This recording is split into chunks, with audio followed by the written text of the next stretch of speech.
What if the thing keeping you stuck isn't lack of clarity, it's lack of worth? Hi, I'm DeAnna Crawford, therapist, keynote speaker, and serial entrepreneur. On Worthy and Rewritten, we're talking about reinvention, entrepreneurship, and what happens when you wake up your worth.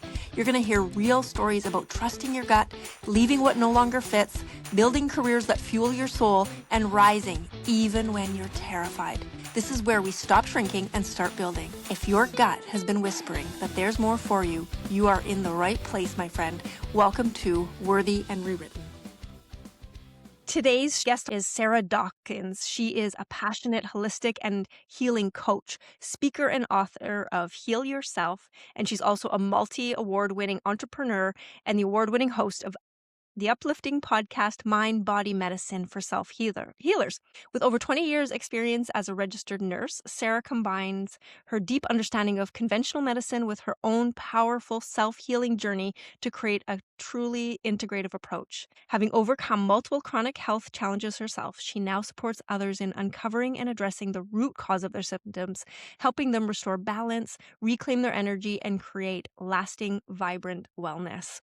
Welcome, Sarah, to Worthy and Rewritten. It's a delight to have you here today. Thank you, DeAnna. I'm excited to be here and have this conversation with you. So can you tell us a little bit about, from what I know, you were a nurse and you were having some health issues yourself. There was this trying to balance work and life balance, and your body was not doing so well back then. Am I correct? Is this where this whole journey to healing began? More or less, yeah. So I was a registered nurse. My mum was a nurse. So I was raised in that medical model. So I only knew doctors and pills and prescriptions and hospitals. And when I was nursing out in America, we moved to America forever, one of my nurse colleagues challenged my use of pharmaceuticals at home. So for the first 41 years, that was my whole view of health and healing. So when she challenged me, I went home and started doing some research, and it was kind of twofold. I was looking at, why would she challenge medicine? What is it about medicine that might not be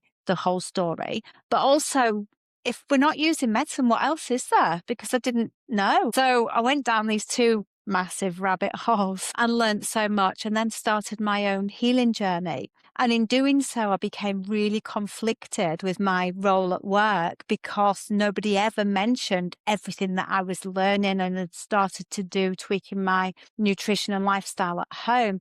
This wasn't given to patients in the hospital. We had to just obviously follow doctor's orders and protocols within the hospital. So that caused me lots of angst around the dream job that I only ever wanted to do to help people in their vulnerable times versus the life I'm living at home, knowing that with some small changes, we can keep ourselves out of the doctor's office and the hospital. That must have been so confusing for you. Like you said, the only thing I've known. I learned this in my education. My whole nursing degree was around the medical system. And so that would cause a lot of cognitive dissonance for your mind. Is like, massive.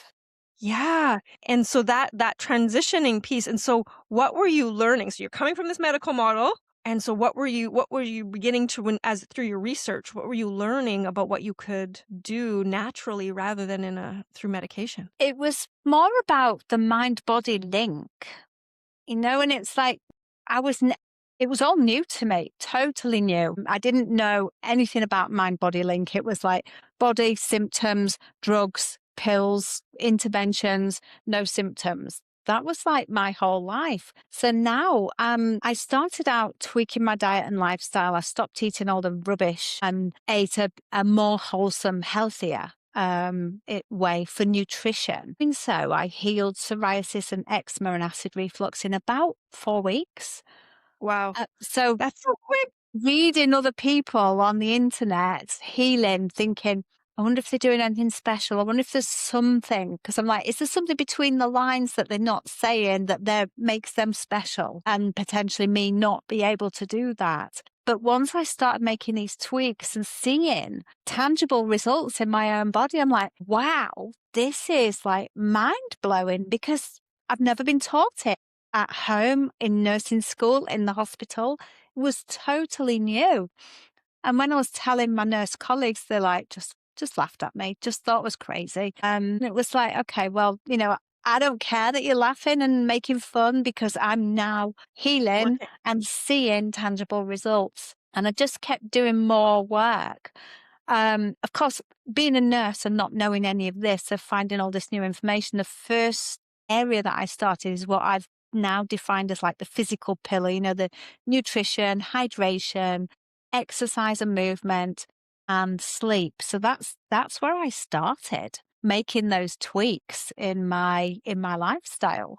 But as I did more and more research and healed more and more health problems like chronic pain, candida, bulimia nervosa, PTSD, underactive thyroid, burned out adrenals, and depression with suicidal thoughts. As I'm going through this massive journey over a period of years, I actually found that there's a mental pillar that we need to work with our mind, and that's like mindfulness, gratitude, and meditation, of course. I had no idea what meditation was at first. So I'm sat going, oh, like this is not working for me because there's a voice in my head going, who do you think you are? What do you think you're doing?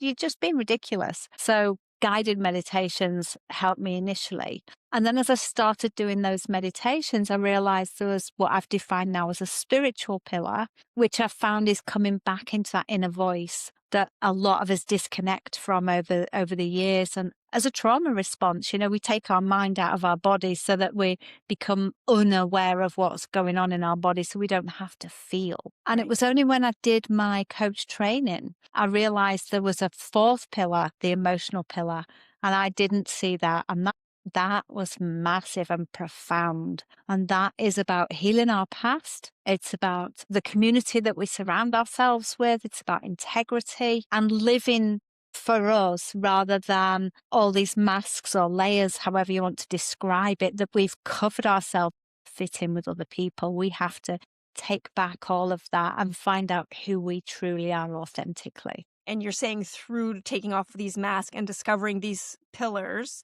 like Yeah. working through all of the pillars, we can heal the body. Absolutely. And it's also, I've realized that it will maintain health because if we are looking after ourselves in all these four pillars, it will give us that longevity, that healthy life, but it will also heal as well. I absolutely resonate with you. Yeah.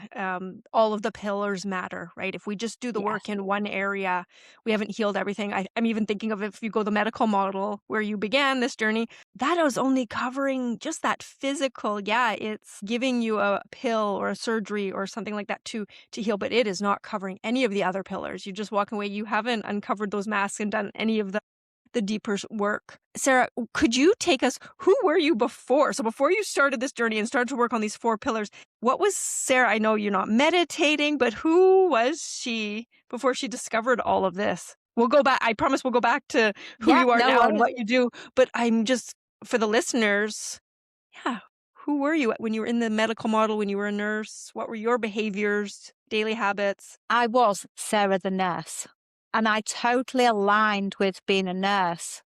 And I didn't know who I was because I'm Sarah the nurse. And I never saw me not being Sarah the nurse. I thought that was my job for life when I trained and qualified and went to work. I'm like, this is it. This is my job for life. I'm going to stay here till I literally die, and just retire dead on the floor or something because it was just the job that I wanted to help people in their vulnerable times. So I didn't know who I was outside of that. And I ate some junk food, not massive amounts, but I ate some junk food. I drank alcohol way back when as a teenager, pre-children, I smoked and partied, really lived.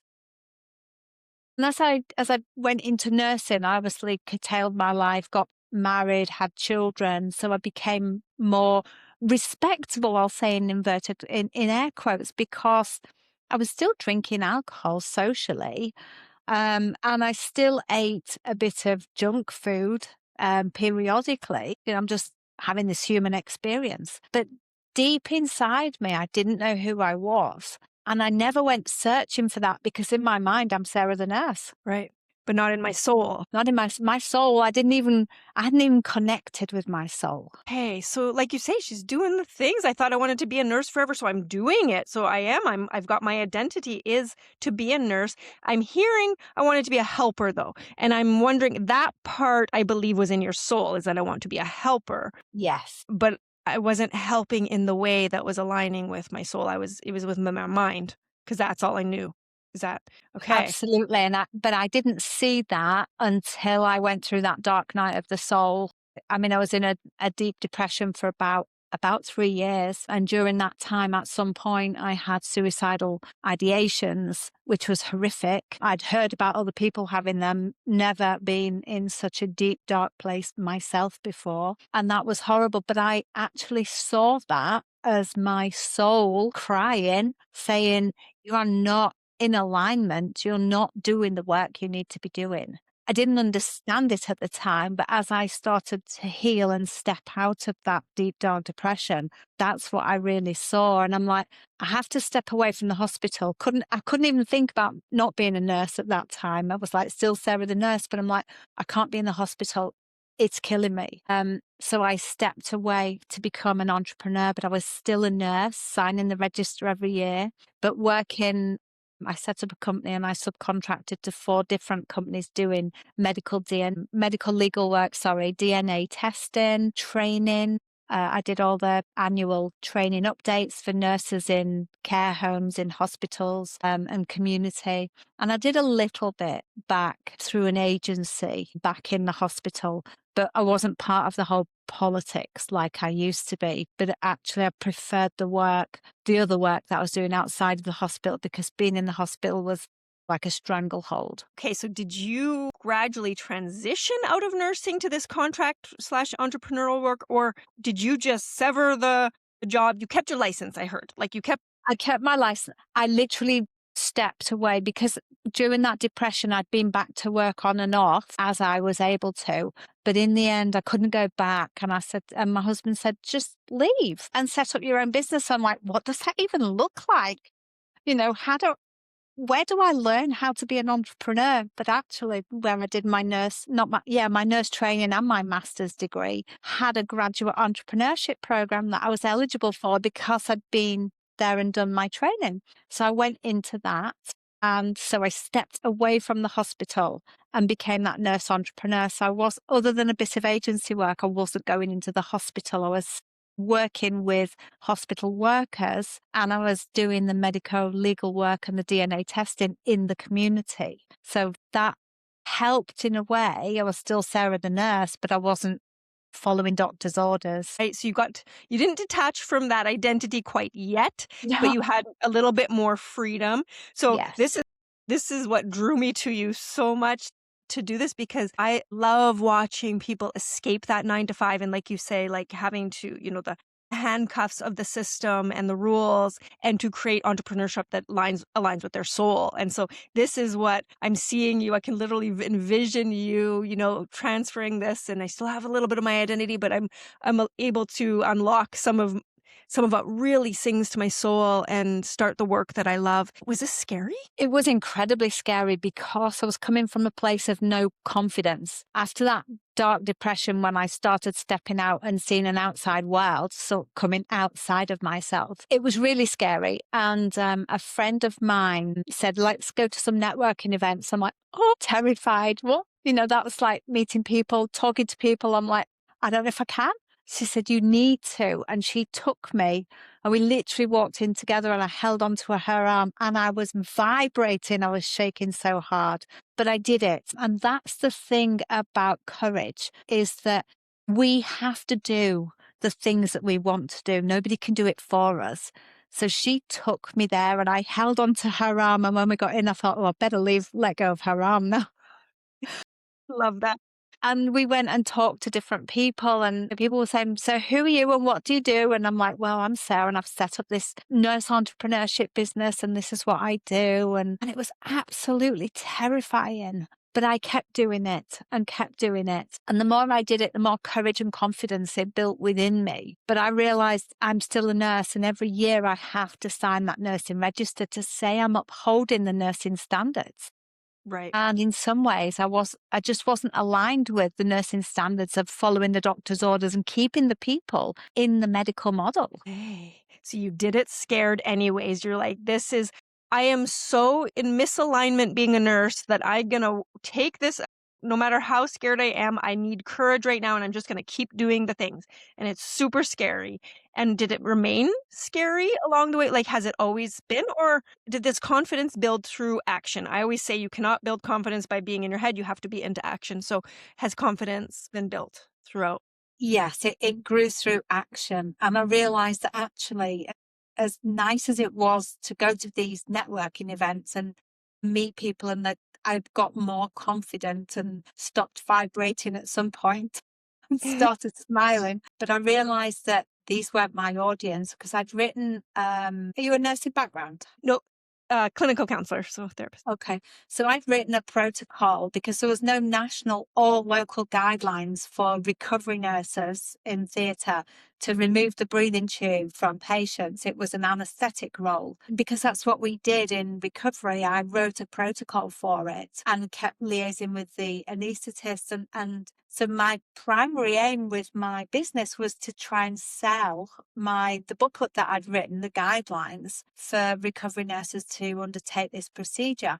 And I realised that actually I needed to be, first of all, national in the UK, not local, because I knew the anaesthetist in the hospital I worked in. And then I realised I needed to be global so that I could get my protocol into other hospitals. So I realised that, yes, the networking events had got me out and helped me to build confidence, but they weren't serving me because they weren't giving me the audience that I needed. Okay, so but it did give you confidence and it built Yes. some mental muscle to do other things, but so even though it wasn't directly beneficial to your business, it did benefit you in building courage and confidence. Yes. Personally, Yeah. yes, absolutely. Okay, so I love this. So you're pivoting, you're okay.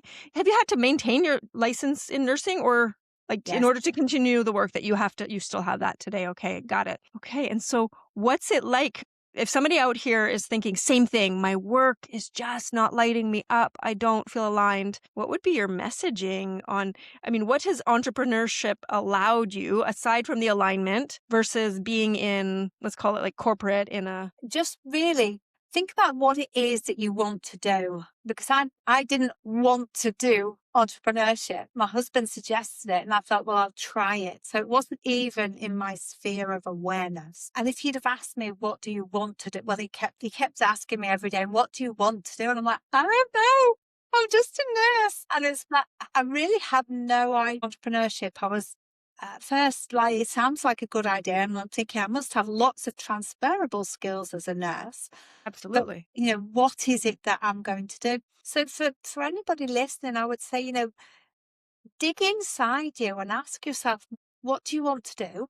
And if you don't know, think about the things that you enjoy doing. The things, do you enjoy working on alone or with people? Do you enjoy working daytime or nighttime? Do you enjoy working with your hands or on a computer? And just keep extrapolating that out until you find something that you really enjoy doing. Because the beauty of being an entrepreneur is you can basically do anything. When you're doing things that align with your soul, that light you up, it doesn't feel like work. Okay. You're speaking my language right now. It's so true when you wake up and you get to do what you want to do because, yeah, it's like that word light you up, right? Something that doesn't feel like work. Okay, so the benefits, I would think, because I'm just kind of doing the transition and I want to hear all about what you do to help people now. But I'm in this transition of, okay, I'm leaving a job that's secure. You have a pension. You have all of the things that just allow us to feel comfortable. You're moving into something that's uncomfortable. But what are the benefits now that you're out of that and you are in entrepreneurship? Does it weigh the benefits, weigh out that pension and the security of a paycheck? And then again, I want to hear right after that, I want to hear what lights you up and what are you waking up and who are you helping these days? So yeah. Yeah. The When I first stepped into my first entrepreneurial job as a nurse entrepreneur, I was making a lot of money, a lot more than I was in the hospital. And I still felt like I was helping people, but in a different way. So I was still that helper, the is within me. And I got to choose my hours. So I worked the hours that I wanted to work, and I took the time off that I wanted to take off. I Mhm. stopped working weekends, which was fabulous, and nights and being on call and all of Yeah. that.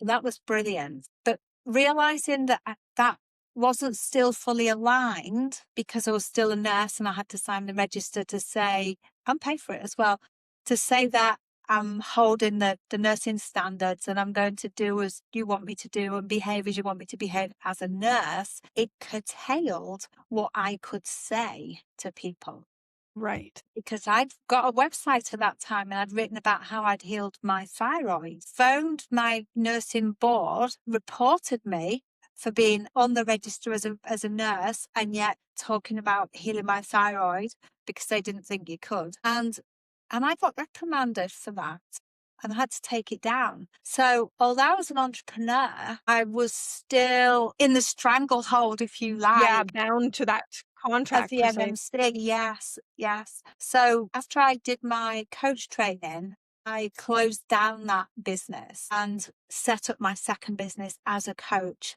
And it took me about 2 years to decide to do that because of that whole authenticity. Who am I even if I'm not Yeah. Sarah the nurse? And when I worked out who I was, because I'd do a little bit of work and then put it off because it was challenging, do a bit more and then put it off. And I say it took me about 2 years to actually surrender my nursing license and give up something that I'd only ever wanted for my whole life. And once I'd done that, I just felt free. And Freedom. yet I thought I would be really upset because that's who I wanted to be for the whole of my life. But I didn't have the feeling, the grief, the loss that I thought I would have had. So that was liberating.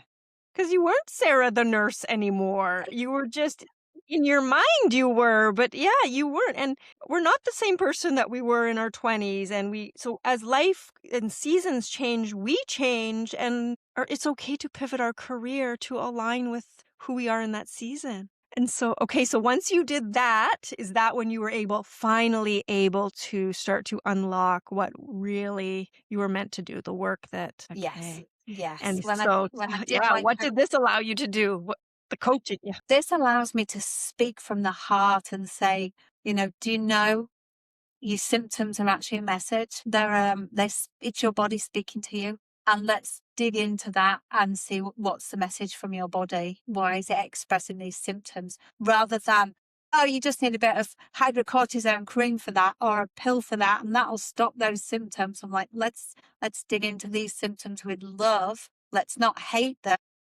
Sometimes we want to hate some of the symptoms, but we can't heal in hate. Nobody's told us that.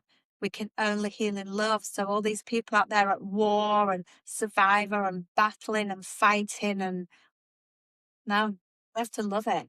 How do we do this? So we come to you, we have the symptoms. Sarah, can you walk us through what would be if I'm your client? Yeah, and I have all these physical. Could we talk about like joint pain? I'm coming to you. I have all this joint pain. I don't know if this is something that did I pick a Yeah, topic? been there, I've worn that t-shirt. Okay, and so I come to you, my energy is so low, my joints hurt so bad. I know I need to exercise, Sarah, but I'm in pain even to do that. Again, I don't have the energy. Where would somebody begin on this journey of love, of healing through love? How would we even Yeah, start? yeah, yeah. Compassionate conversations with clients. And I ask them to tell me about your life. And they often start in childhood, which is great because it gives me an overview of what they're holding inside them. Because our traumas sit inside of us until we deal with it and let it go. And we don't see that as adults. We just see our overly emotional responses or our triggers. So when we dig into that, and I've had joint pain, I've had low back pain on and off for decades before I understood it and healed it. And I've had 2 frozen shoulders, one year, one the next year. I've had 4 whiplash injuries. So I've had pain in my neck, pain in my shoulders, pain in my hips, pain in my lower back. I totally get pain, joint pain. It's all got a message. So the pain in my lower back, I'll relate to me so that I can go through Of course, everything yeah. I've been through. So the pain in my lower back, right at the base of the spine, it's in the root chakra area. I know it sounds a bit woo for some people, but that area, low back, is concerned with finances, stability, and safety. And at the time that pain started, We were desperately poor. We didn't have a lot of safety or a lot of security. So it made sense that I would manifest that pain in my lower back. The doctor said it's a bulging disc. I went to paid for private physio. They reiterated it was a bulging disc and did some manipulation. And I got some very brief respite before it came back again. It wasn't until I went to a chiropractor who manipulated it, said, no, it's not that, it's your facet joints. And at the time, I didn't do metaphysics. I didn't understand emotional blocks in the body. I'm like, right, it's my facet joints, it's cracked it.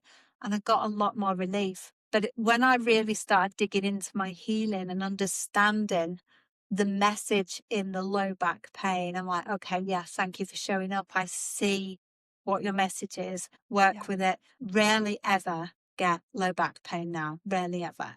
More often than not, it's if I've just planted 16 trees, there's a bit of pain going on, but that was a physical. Right. The shoulder and the neck, it's concerned with carrying the weight of the world on your shoulders, on your neck. Yeah. And absolutely, that's what I was doing. I was literally holding on to all this emotional suffering, not just mine, other people's as well, and carrying it for me and for them. And when I saw that and let it go, I hadn't had pain in my neck and shoulders. So do you do the work with the client? Would you client patient to like do you do the trauma work? Yes, yes. Through the compassionate conversations, I help them to identify themselves, what's gone on through conversation. Because I could easily go, that's that, and that's that, and that's that. But actually, it's not for me to do that. It's for the client to make the link to what symptom they've got when we're discussing their past. And I'm asking questions. Sometimes I go, wait, so because of that, then this. Yes, absolutely.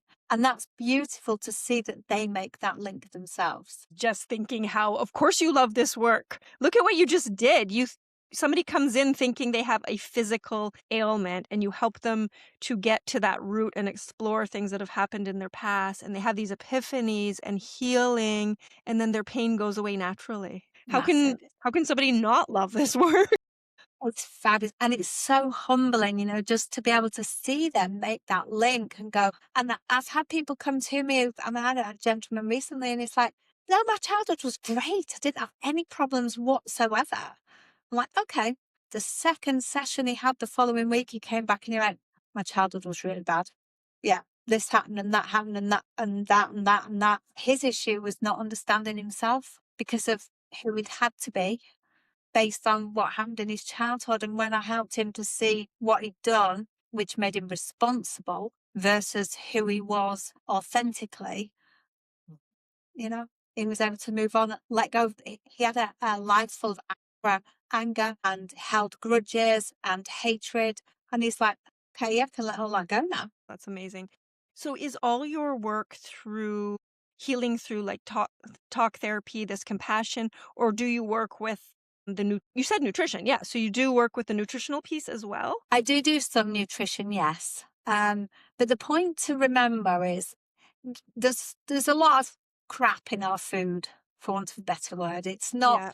wholesome. So when I'm working with people, I point out what's better than other things, as in, don't eat the seed oils, choose butter over margarine because it's whole food, reduce sugar, reduce alcohol, all of the sensible, if you like, things to do. But the thing to bear in mind is that our beliefs guide our health and our healing. So, people have healed cancer on a vegan diet, and other people have healed cancer on a carnivore diet. And then there's people in between. So when I'm working with nutrition, I'm just like really skimming the top of the better way to look at food and what's really not food and not essential that there's no essential nutrients in it. So what we can let go of, because our beliefs around the food will carry us through. Right. Yeah, I do a lot of work with the relationship with food, and it is how you sit with it. There's all these beliefs ingrained that those are the comfort foods are foods that We thought we got as a reward when we were young, when you do a good job, you get this candy or cake. When it's a birthday, you get all this. And so we start to believe that those are the valuable foods and everything. But when you stop to actually look and change the way that you view those, and like you said, practical, is it practical for us to eat a whole bunch of sugar and feel healthy? It's not practical. And where's the nutrition? There's no nutritional benefit whatsoever. Right. Yeah. So, okay, can we just quickly, you said pillars. And so you do all the pillars in your work. You do, I think you said physical, mind, Mental, spiritual, emotional, spiritual. emotional, and spiritual. Okay. And you work with all four of those pillars. Yes, yes, because most of us actually touch on all four pillars, but it's a case of understanding what needs a bit more work and where our focus tends to be. So it's just raising awareness really around some extra work that might need to be done. Yeah. Yeah. I'm so aligned with you in all this. As we're having this conversation, even like my counseling clinic is Renew Counseling and Health Coaching, because they go together, like the mind and the body. And when you start to treat your body better and eat and nourish and not eat so much sugar and do, all those healthier, move your body daily, it really helps with your mind. And so, but then yes, we have to tap into the trauma and everything. And it's kind of this pendulum of going back and forth and looking at both, like bio, psychosocial, or like how you want to explain like different pillars, how you describe it. But they're so intertwined. When you look at the whole person, you get deep healing. Yeah. Absolutely. And the thing about Western medicine, and I don't mean to be disparaging of it, but it's all been separated out. Pre NHS 1940, I think it was, doctors looked at people as a whole because all our systems are interconnected. Our joints, our muscles, our vessels, our organs, everything impacts everything else. And modern medicine separated it out into a cardiologist, a pulmonologist, a Yeah. dermatologist. And we're not just a organ, a system. Everything affects everything else. So healing has to be holistic. We have to address everything together. Yeah. I love that. And I'm just looking at your book right now. So Heal Yourself. And, if listeners are really resonating, they're saying, yes, I need to get away from this medical mall. I haven't looked at myself and my trauma. I'm experiencing pain. This is really, really hitting home. What's the first way they should connect to you? Like, would it be to go get the book? Do you have your podcast? Like, where can listeners connect with you? If they go to my website, www.sarahdawkins.com, everything is on there. So they can find me on socials, my email, there's links to my book. I think it goes to the American site, and my podcast. Obviously, my podcast is free and it's an extension of my book. I'm sharing people who've healed themselves of a medical diagnosis, who have stepped away from medicine and done natural things. And my book, I mean, I've got two people in my book healed ALS, and they've Wow, both done no. something totally differently. I think I've got four people who've healed MS, and they've all done something differently. I've interviewed maybe another four on my podcast from MS, and everybody's doing different things. And what's helping them to heal is their belief in what they're doing. And you're right, it starts in the belief system. Yeah. Massively, yes. Yeah. What we think really affects everything else we do. Yeah. So, I mean, any final notes, if we even if we go back to like the entrepreneurship, if there's somebody who's listening and they're wavering, that security or embarking, do we have advice for them? And do we have anything we would say to somebody who is suffering in their body and wants to make a change? Either one. Yeah. I think know, your body knows, your soul knows, your mind knows when something needs to change. You feel it, but quite often we dismiss it because we don't have the courage to take that step into the fear to then go beyond it. If you know in your body, in your mind, in your soul that something needs to change, start making small steps to whatever it is that you want to do. You can do sidestep. You don't have to, like I did, just straight out of one thing and into another. You can start Great doing, advice. if it's a hobby that you're trying to monetize or build into a business, just do a bit more of it. But really, your whole health depends on you doing what you want to do. And if you're not doing that, your body will speak to you in symptoms. And the more you don't do what you feel that you want to be doing, your symptoms will get louder and louder and louder. That's right. I love that. What a great message to send people. And yeah, I always say like your gut knows everything. Your body is telling you everything. Your mind will keep you in fear, like all the stories of why it's safer to remain or not leave or, not explore the natural medicine, whatever we want to look at. But it's all in your body. And I always say, go to your gut. What is your gut telling you? What's your intuition saying? Yeah. Well, thank you so, so much for being on the show. I'm going to have to go check out your website and your book now and of course your podcast, but it's been really great to have you on the show and I'm honored to have you here today. Thank you, DeAnna. It's been a pleasure talking to you and your audience. That's it for today's episode of Worthy and Rewritten. If you enjoyed what you heard, please hit that subscribe button. It helps more than you know. I'm on a mission to help as many people as I can wake up their worth and build lives they don't need to escape from. So please share this episode with someone who needs to hear it. And remember, if your gut has been screaming that there's more for you, listen to it. You're not too old, too late, or too far gone. You're right on time. See you next time.